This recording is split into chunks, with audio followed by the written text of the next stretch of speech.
Good morning मित्रांनो, नवीन व्हिडिओमध्ये तुमचं स्वागत आहे। आज जे आपण व्हिडिओ बनवतोय ते आपल्या गावच्या ओरिजिनल हापूस आंब्यावरती। हापूस आंब्याचे जे ओरिजिनल असण्याचे जे काही प्रकार आहेत आणि डुप्लिकेट ते तुम्हाला तर मी सांगितलेच होते एका व्हिडिओमधून आपल्या कसा ओळखायचा, ती पण एक व्हिडिओ ती जाऊन बघा। त्यानंतर काही लोकांनी मला प्रश्न केले होते, या आंब्यावर असे डाग असतात, खूप सारे आंब्यावरती डाग आहेत आपले, असे दाखवतो तुम्हाला। खूप सारे आंबे आहेत, असे डाग दिसतात बारीक बारीक काळे। हे आंबे काही खराब नसतात, हे जे तोडल्यावरती जो चीक असतो ना त्याचे हे डाग असतात। आणि हे डाग मार्केटमध्ये जे आंबे येतात त्याच्यावरती ते डाग नसतात।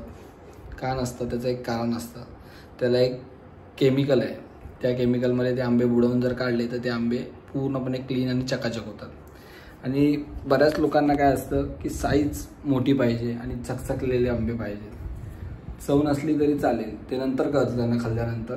पण आपले जे आंबे आहेत भले लेट येतात, कारण आपण ते नैसर्गिक पद्धतीने पिकवतो, नाही की कुठला केमिकल टाकतो त्यामध्ये।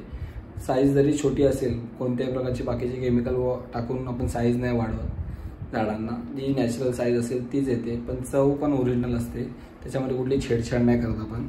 लोकांना अजून समजायला खूप वेळ जाईल, ज्या दिवशी समजेल त्या दिवशी ज्यांना समजतं ते ओरिजिनल आंबे घेतात आपल्याकडनं, थांबतात तरी पण घेतात। लोकांना हे समजत नाही की सगळे एकसारखी दिसणाऱ्या ज्या गोष्टी असतात त्या फॅक्टरीत बनतात, आणि आंबे आपण काय फॅक्टरीत बनवत नाही, आंबे हे निसर्गात बनतात, त्यामुळे छोटे मोठे वेगवेगळ्या प्रकारचे येतात। आणि राहिला प्रश्न हा अशा काळ्या डाग असतात त्यांचा, हे काळे डाग जर तुम्हाला काढून पाहिजे असतील तर केमिकलमध्ये बुडवून मार्केटमध्ये बरेचसे आंबे अवेलेबल आहेत। आपल्याकडे तर काय हे डाग काढून मिळणार नाही तुम्हाला ज्या पद्धतीने आपण चव दरवर्षी देतोय त्याच पद्धतीने ह्या वर्षी पण तुम्हाला चव देऊ।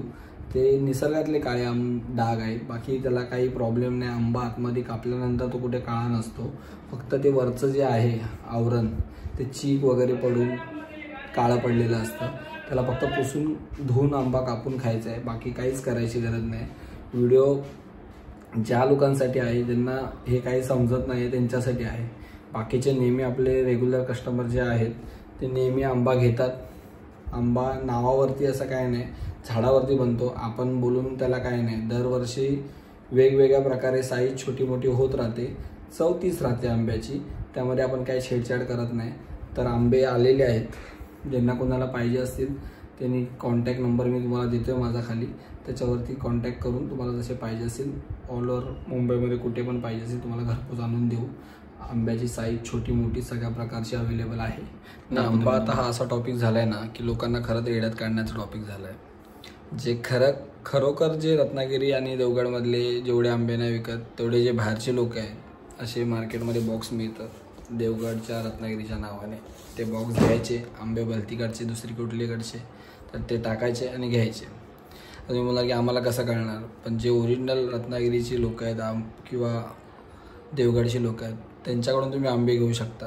आता कितीतरी वेगळ्या जातीतली लोक येत आहेत, हापूस आहे, त्यांना हापूस बोलता पण येत नाही, ते हापूस विकतात। आणि जे आपले खरोखरच जे गावावरून आणतात आंबे त्यांच्यावरती मग तुम्ही डाऊट घेताय की आंबा जो असतो ना पेंड्यामध्ये ठेवल्यानंतर एक 6 ते 7 दिवसानंतर चांगला पिकतो, तो खायला योग्य असतो।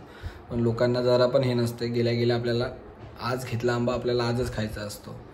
पण निसर्गाच्या नियमानुसार जर चाललात तर व्यवस्थित तुम्हाला एकदम पद्धतशीर आंबा खायला मिळू शकतो। तुम्ही जर अशी घाई गडबड केली तर मग तुम्हाला तो केमिकलमध्ये बुडवून दुसऱ्या दिवशी पिवळा झालेला आंबा तुम्हाला खायला मिळेल।